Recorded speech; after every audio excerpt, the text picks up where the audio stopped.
Therefore he brought against them the king of the Chaldeans, who killed their young men with the sword in the house of their sanctuary, had no compassion on young man or virgin, on the aged or the weak. He gave them all into his hand. Is this a sad story? This is a very sad story. In other words, Israel fulfilled the prophecy of Ezekiel 16 and Ezekiel 23 and became a harlot, and therefore the husband destroyed them.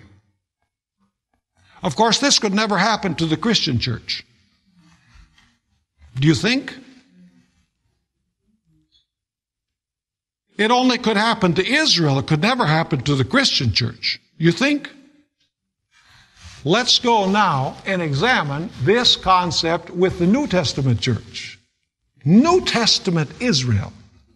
Let me ask you, did Jesus marry his people when he came to this earth?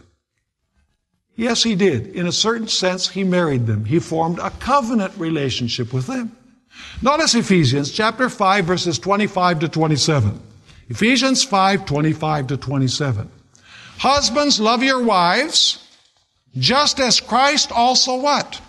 Also loved the church and gave himself for her. So the relationship between husband and wife is used to illustrate the relationship between Jesus Christ and his what? Church. Jesus is the husband and his church is the what? Is the bride. Notice 2 Corinthians 11 and verse 2.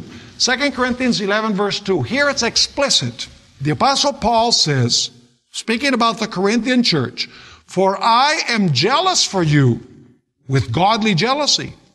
For I have betrothed you to one husband, that I may present you as a chaste virgin to Christ."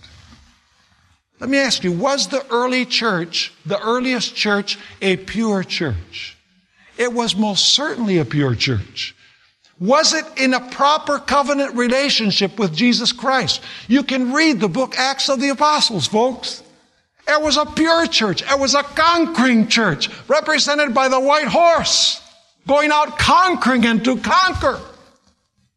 It instilled terror in the hearts of sinners because of the righteousness and holiness of those who belong to the church.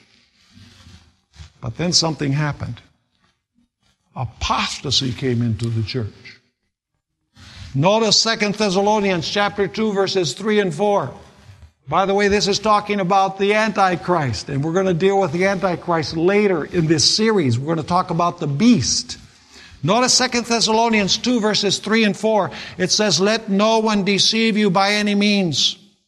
For that day," that means the day of the coming of Jesus, "that day will not come unless the falling away comes first."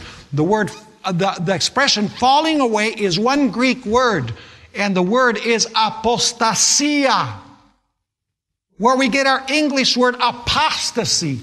In other words, Jesus will not come until the apostasy comes first. And the man of sin is revealed. What is sin? Remember this, transgression of the law. It's going to be a man who is going to say that it's okay to transgress the law of God. He's going to play games with the holy law of God. And it says, and the man of sin is revealed, the son of perdition. Do you know the only other person in the Bible who's called the son of perdition? Judas Iscariot. Was Judas an outsider?